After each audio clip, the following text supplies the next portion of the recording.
Jean-Raymond Hugonet, on va commencer en regardant ensemble les unes de la presse régionale. On en a sélectionné 3. D'abord la une du Journal du Centre. Face à la menace et l'inquiétude des Français sur la guerre en Ukraine, 64% d'entre eux pensent que le conflit russo-ukrainien peut se propager sur notre territoire.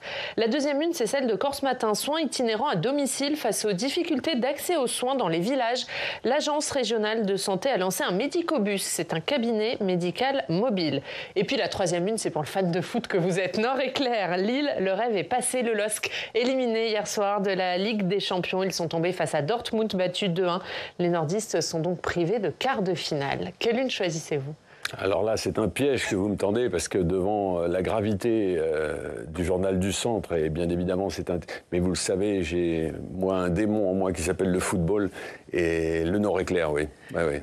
Ouais, déçu évidemment par l'élimination de Lille. Bien sûr, déçu par l'élimination de Lille. Je pense que notre football, mais vous savez, je fais partie, alors je ne vais pas me comparer à Albert Camus, mais Albert Camus disait que tout ce qu'il savait de la morale, il disait ça en 57, tout ce qu'il savait de la morale, c'est le football qui lui avait appris.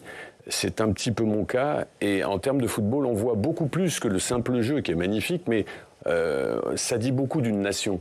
Et ça dit beaucoup de ce qu'on sait faire au plus haut niveau, puisqu'on a au niveau national une des meilleures équipes du monde, même si M. Infantino n'en a pas parlé avec M. Trump la dernière fois qu'il lui a présenté le ballon et le trophée, mais ça veut dire beaucoup quand même, et on n'est pas loin d'une certaine excellence. Dans notre formation, nous avons l'excellence, et nous n'arrivons pas à convertir au-dessus. Ça dit beaucoup quand on connaît un petit peu le football. Mais j'aurais pas le temps de développer plus avant. C'était bien de commenter cette une. On va parler de l'Ukraine, on l'a vu dans le journal, l'Assemblée nationale qui a donc voté hier soir une résolution de soutien à l'Ukraine et notamment en appelant à la saisie des avoirs russes gelés, et ce contre l'avis du gouvernement. Est-ce que vous auriez voté la même chose ? Est-ce qu'il faut saisir ces avoirs selon vous ? Là encore, il faut faire attention à ce qu'on dit pour ne pas être caricaturé et n'allez pas vous méprendre sur ce que je pense. Je pense que c'est une fausse bonne idée, c'est totalement médiatique et c'est de la com. Pour une fois, vous savez, je ne suis pas forcément un grand supporter du président de la République, mais il a une attitude de chef d'État, il ne faut pas faire n'importe quoi. Je dis aux gens qui aujourd'hui, alors qu'on gèle l'intérêt des avoirs, comme l'a intelligemment préconisé M. Lecornu, parce qu'il sait que ça amoindrit les choses, ça permet de faire un équilibre. On parle de 175 à 190 millions. Oui. Bon, ce qui est quand même une somme de nos jours. Qui aideront du coup les Ukrainiens. Mais qui est ridicule par rapport à la nécessité financière d'un conflit. Je crois qu'il ne faut pas Aujourd'hui, on est dans une commedia dell'arte absolument insupportable. Nous avons bradé les dividendes de la paix dans notre pays. Nous avons plusieurs années de suite, avec des gouvernements différents, baissé la dépense de l'armée. Si je prends une comparaison, on a conduit une voiture américaine depuis la Seconde Guerre, on a conduit une voiture américaine en mettant un petit peu d'essence, souvent à côté du réservoir d'ailleurs, et sans payer notre assurance. Et aujourd'hui, on se réveille en disant « Ah oui, l'effort de guerre ou notre armée, mais de qui se moque-t-on sincèrement ?» Alors qu'on n'arrive même pas à remettre l'armée au niveau où elle était il y a plusieurs dizaines d'années. Non, là-dessus je suis très réservé. En plus, je dis une chose tout simplement, méfions-nous, parce que quand on commence à trouver un alibi, et encore une fois, personne ne peut rester insensible devant des populations civiles qui supportent une guerre, évidemment. Mais quand on est capable de faire ça, on met en rapport les 3 300 milliards de dettes que nous avons et les plus de 6 000 milliards d'épargne que nous avons en banque. Et un jour, si on trouve une bonne raison pour venir commencer à se servir sur cette épargne des Français, là, croyez-moi, on sera au bord de quelque chose qui sera beaucoup plus grave. Donc, non, qu'on saisisse, oui, peut-être les intérêts des avoirs, et encore, pour envoyer une semonce à M. Poutine, qui n'est absolument pas là-dedans, que ça ne va pas faire bouger d'un iota, mais arrêtons le cinéma. Ouais. Vous avez entendu hier Jean-François Husson, on l'a passé dans le journal lors des questions d'actualité, qui dit il faut dire la vérité, on ne peut pas augmenter l'effort de défense sans augmenter les impôts, sans revoir le modèle social.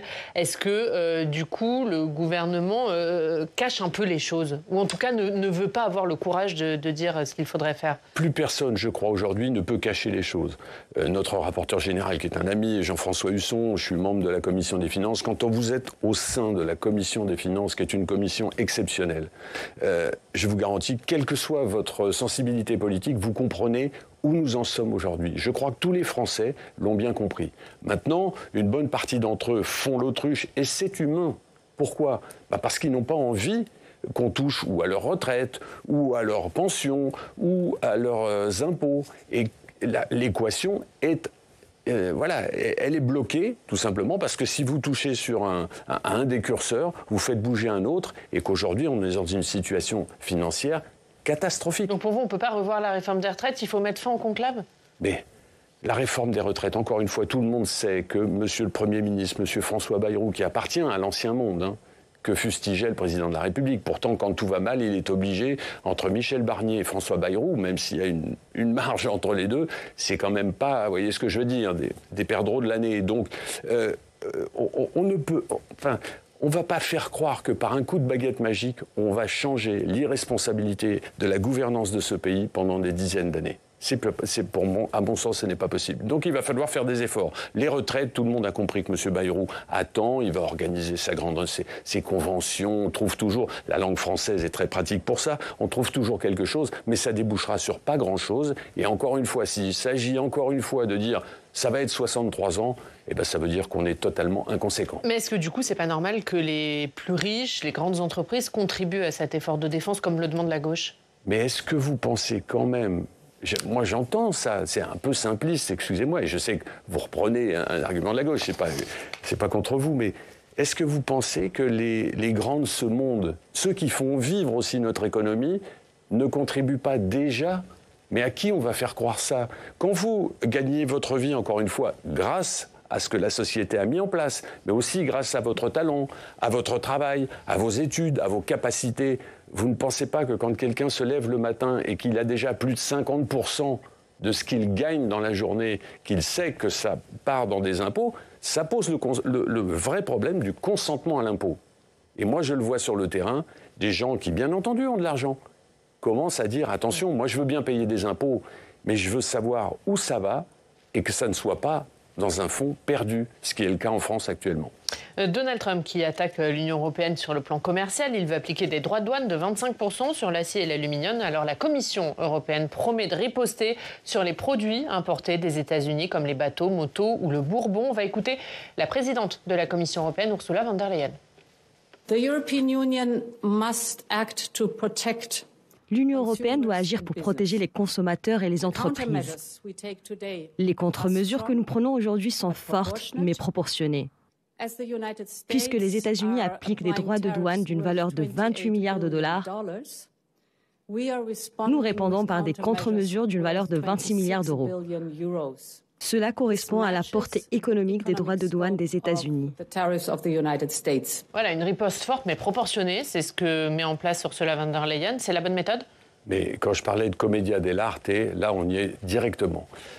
Je n'ai rien contre Madame von der Leyen, qui est une femme intelligente, que je ne connais pas par ailleurs, mais l'image est parfaite, juste ce qu'il faut de strict, mais pas trop, vous voyez. Bon, tout ça, c'est la... Oui, mais je plaisante, mais c'est la commedia dell'arte.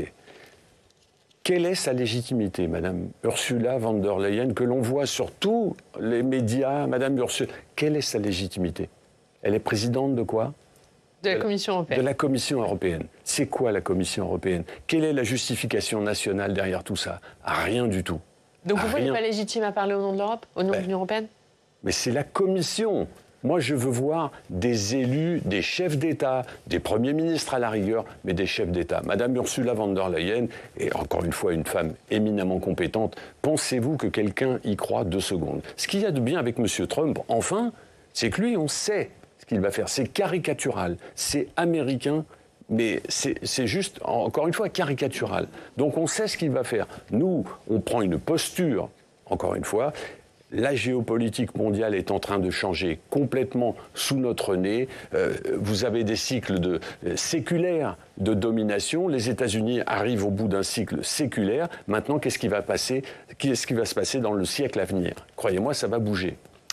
On va parler de l'actualité du Sénat. ZAN, 3 lettres qui provoquent la colère des élus locaux alors que les sénateurs de droite et du centre cherchent à assouplir cet objectif de zéro artificialisation d'ici 2050. Ce n'est pas du goût de la gauche. Le débat a commencé hier dans l'hémicycle. On va voir ça avec Alex Poussard.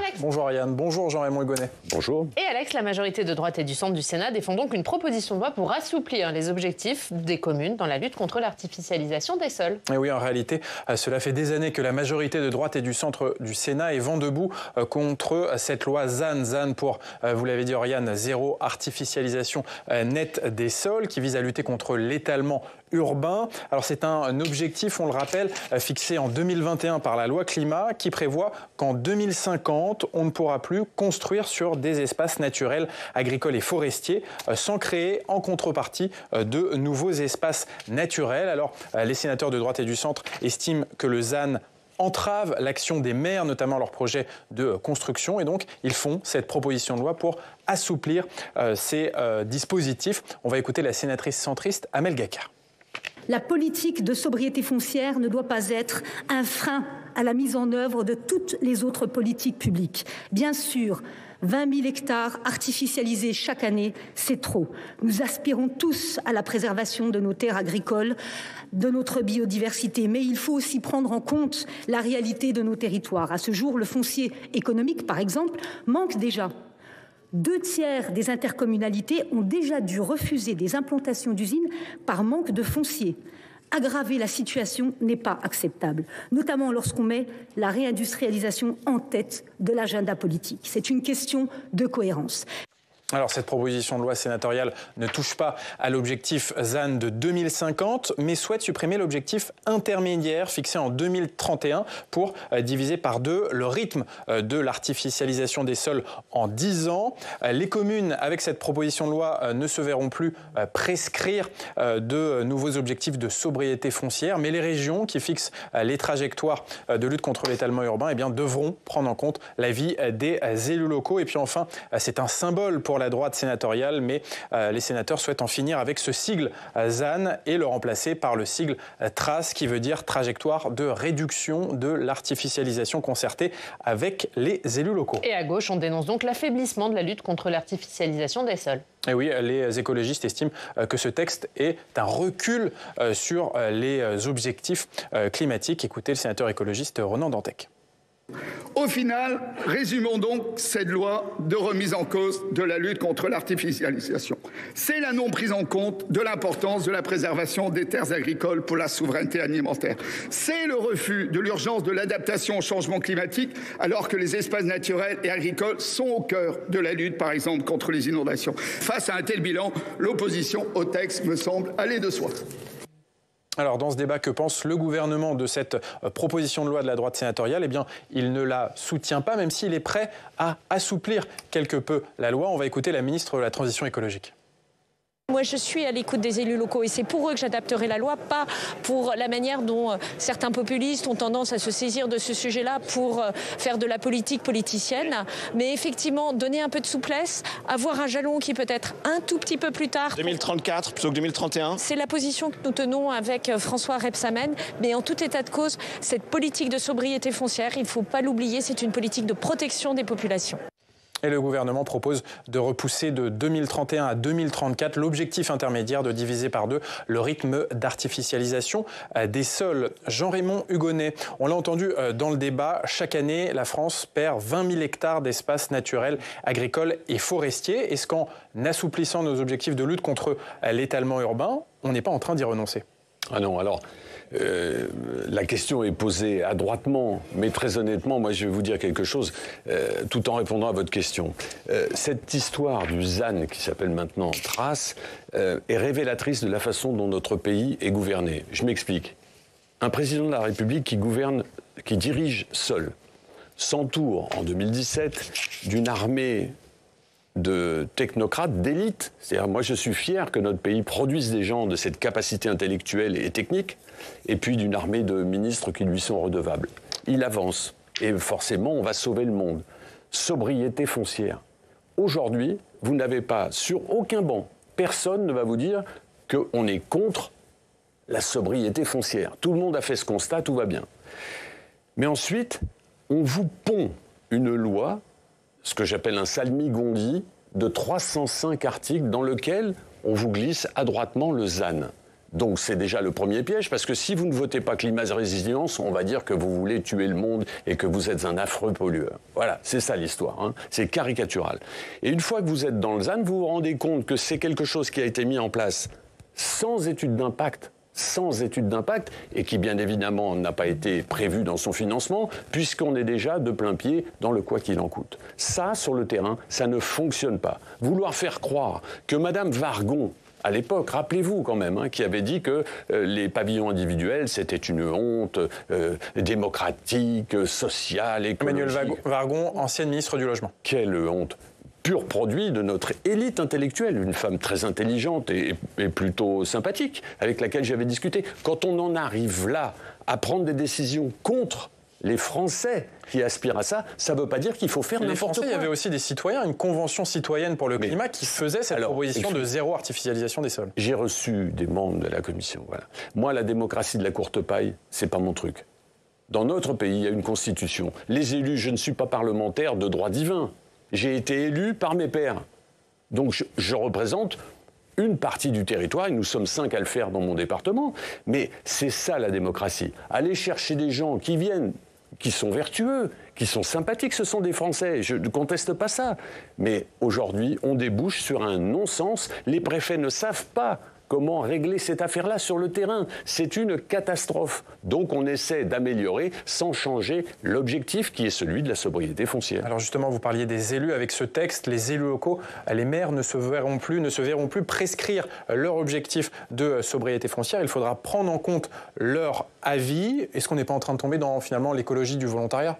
En fonction des différentes communes. Non, c'est pas ça, parce qu'encore une fois, si on respecte et la Constitution et la façon dont notre pays a été structuré, il y a des préfets. Les préfets doivent avoir un rôle important là-dedans pour dire est-ce qu'on est, avoir des clauses de revoyure, spécifier exactement ce qu'il faut faire, proposer en accord avec les maires, mais tous les maires, croyez-moi, dans toutes les villes. Mais comment voulez-vous dire au maire de Châtillon-Ville, dans mon département, 68 habitants, il y a peut-être des gens qui pensent que ça ne sert à rien, 68 habitants. Ben moi, je vous dis que c'est très important et qu'on est un pays qui est structuré de cette façon. Lui dire, monsieur, vous n'avez pas le droit au milieu, dans ce qu'on appelle une dent creuse, j'espère que vous n'avez pas de problème de dentiste, mais c'est cette expression horrible, au milieu, il y a trois lots à pouvoir construire qui ne seront jamais cultivés, qui sont classés aujourd'hui dans ce qu'on appelle une zone agricole, mais qui ne seront jamais cultivés. Le maire est cultivateur et autour du conseil municipal, ce sont des cultivateurs. Et bien là, qu'on laisse faire 3 habitations, au moment du Covid, on a bien vu comment les citadins, les urbains, sont venus, croyez-moi, très vite trouver la voie de la campagne et de la ruralité. On est dans un modèle de fou. Trace essaye, encore une fois, tout en gardant l'objectif, de pouvoir aller donner un peu d'air. C'est pas la panacée, hein, mais on essaye de réparer une idiotie. Merci Alex, à tout à l'heure. À tout à l'heure, on parlera des avoirs russes gelés qui divisent la classe politique française. Et ce sera à suivre dans le club. On va voir l'actualité dans l'Essonne. Maintenant, Jean-Raymond Hugonet, on va à Évry, on retrouve Teddy Vaury. Bonjour Teddy, merci beaucoup d'être avec nous, rédacteur en chef au Républicain de l'Essonne. Teddy, on va parler d'un autre texte qui a été adopté par les sénateurs. C'était mardi, une proposition de loi qui généralise le scrutin de liste municipal et donc l'obligation de parité, même pour les petites communes. Comment est-ce que c'est reçu dans votre territoire ? Bonjour Oriane, bonjour Jean-Raymond Hugonet. Effectivement, ce vote génère beaucoup d'inquiétudes. Alors bon, Jean-Raymond Hugonet, vous savez déjà comme moi la difficulté à trouver 7, 11, 15 candidats pour monter une liste et candidater aux élections municipales. Si on y ajoute la parité, ça va encore compliquer la tâche. Et en Essonne, plusieurs maires ruraux, de toutes tendances confondues, ont déjà cette semaine confié leurs inquiétudes à ce sujet. Alors, l'égalité et la parité, c'est évidemment une intention très louable et tout le monde en convient. Mais est-ce qu'il n'y a pas là un danger de rendre la tâche encore plus difficile pour les élus et pour les citoyens qui souhaitent s'engager demain en 2026 ? Alors, bonjour Teddy. Bonjour Teddy Vaury. Bon, là on est encore une fois dans un exemple caricatural. Déjà en France, et c'est une spécificité, on touche au mode d'élection à même pas 1 an des élections municipales. Je trouve ça, sur le plan, en décorrélant, vous voyez, la nature, c'est choquant. Moi, ça me choque. Et j'ai bien évidemment voté contre. Mais ça divise. en plus. Et c'est fait pour ça, d'ailleurs. Et ça divise dans votre camp. Ça a divisé la majorité sénatoriale de la droite et du centre. Pourquoi ? Parce que tel ou tel élu, Nadine Bellureau, qui était rapporteur, me dit, moi, dans mon département, Muriel Jourda, présidente de la commission des lois, me dit, dans mon département, on le demande. Alors moi, je dis simplement une chose, qu'on le demande. Pourquoi pas ? Je veux bien l'entendre. Et encore une fois, la France est diverse. Il faut l'entendre. Mais qui peut le plus, peut le moins. Gardons le système tel qu'il était là aujourd'hui parce que ça pose un vrai problème. Et moi, en Essonne, bien évidemment, les maires des petites communes, et notamment une maire, une femme qui est sur ma liste aux élections sénatoriales, qui est une amie depuis longtemps, qui a fait plusieurs mandats, me dit mais comment arrêter ce genre de choses ? Ce n'est pas possible. Donc, qu'est-ce qu'on va faire là ? Eh bien, on va rendre les choses encore plus difficiles, comme Teddy Vory l'a indiqué. Et moi, je dis une chose à ceux qui nous disent « Mais oui, bientôt, on ne trouvera plus d'élus ». Quand on ne trouve pas d'élus, la loi a prévu quelque chose en disant s'il y a des fusions de communes, possible. Si les gens ne sont pas assez, encore une fois, responsables ou citoyens pour se dire « Je m'engage pour ma petite commune », voilà. Alors, ça pose des questions quand même profondes, où on est devant une situation qui est bloquée, ce qui est insupportable, je vous le dis, avec force et avec agacement, comme vous le comprenez, c'est que les associations d'élus, que ce soit l'AMF, où on se demande encore si elle représente les élus locaux, l'AMF ou les maires ruraux, les deux associations y sont favorables, alors que sur le terrain, ce qui est le cas chez moi, ils y sont défavorables. C'est encore une fois, à marcher sur la tête. Et encore une fois, je pense qu'on perd la boule, si vous me permettez l'expression. Faisons les choses, encore une fois, ne tripatouillons pas les modes de scrutin. Et ça, pour ma part, c'est une erreur. Teddy ? Oui, effectivement, on le ressent bien sur le terrain et on demande toujours plus aux maires, plus de contraintes, plus de responsabilités, toujours plus de choses. Finalement, si on veut redonner un peu vie à la démocratie locale, monsieur le sénateur, il ne faut pas leur lâcher un peu la bride aux élus locaux ?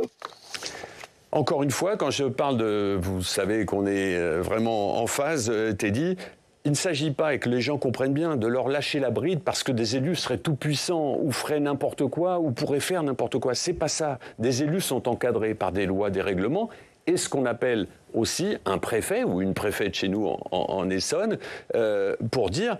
Voilà, est-ce qu'il n'y a pas une souplesse à trouver parce que ce qui est bon en Essonne n'est pas forcément bon dans le Haut-Rhin ou le Bas-Rhin, où on a des territoires différents. Donc oui, il y a une loi, oui, il y a une organisation qui peut être pyramidale en France, mais localement, laissons un peu de souplesse sous contrôle du représentant de l'État qui s'appelle le préfet ou la préfète chez nous. Et je salue Madame Camille Léris. Merci beaucoup. Merci Teddy d'avoir été avec nous, la une du Républicain d'Essonne. Merci pour beaucoup. Mars Bleu, dépistez-vous. C'est le message à la une de votre journal. Merci beaucoup Teddy Vory. Un mot sur un sujet sur lequel vous avez travaillé, c'est l'audiovisuel public. Et ce projet de loi qui envisage une holding qui regrouperait Radio France, France Télé, France Média Monde et l'INA. C'est un projet de loi que Rachida Dati avait promis avant l'été. Est-ce que vous pensez qu'il pourrait être examiné et voté avant l'été ? Alors, vous le savez, en 2015, on avait déjà dit les choses au Sénat. Moi, je suis arrivé en 2017 et j'ai repris ce sujet qui est devenu un petit peu mon sujet, que je partage avec d'autres collègues, bien évidemment. C'est une réforme maudite. On en a l'impression. Quand ce n'est pas des changements de gouvernement, c'est le Covid. Quand ce n'est pas le Covid, ça sera peut-être les nuages de sauterelles ou je ne sais pas. Mais en tout cas, Rachida Dati a la volonté de faire évoluer les choses. On en a discuté et on en discute. Voilà. Mais je vois qu'aujourd'hui, ce n'est toujours pas inscrit sur le bureau de l'Assemblée nationale. Et qu'elle a confié cette semaine une mission à Laurence Bloch. Est-ce que vous pensez que ça va retarder encore les choses ? Alors, mettons-nous... Il y a ce qu'on voit et puis il y a le dessous des cartes. Là, tout le monde l'a compris aussi, en tout cas pour les spécialistes du sujet, c'est qu'il y a un problème de majorité. Voilà, la gauche n'est pas prête à voter pour cette holding et pourtant tout le monde sait que c'est l'avenir de l'audiovisuel de pouvoir le rassembler. Encore une fois, il n'est pas question brutalement de dire des choses, mais tout le monde l'a fait et c'est clairement la façon dont il faut avancer. On le dit depuis 2015. Mais aujourd'hui, il faut trouver une majorité. Est-ce que le Premier ministre, c'est un lapsus, va prendre le risque d'amener une proposition de loi, de soutenir une proposition de loi alors qu'il n'y a pas de majorité ? Et aujourd'hui, je pense que c'est pour ça que ce n'est toujours pas inscrit sur le bureau de l'Assemblée. Si on veut que ça le soit avant le 7 avril, il va falloir se bouger. Et pour l'instant... Vous êtes sceptique. Merci beaucoup. Tout à fait sceptique. Merci Jean-Raymond Hugonet. Merci d'avoir été notre invité pendant cette première demi-heure. On accueille tout de suite notre prochaine invitée. C'est la maire de Paris, Anne Hidalgo, qui nous rejoint.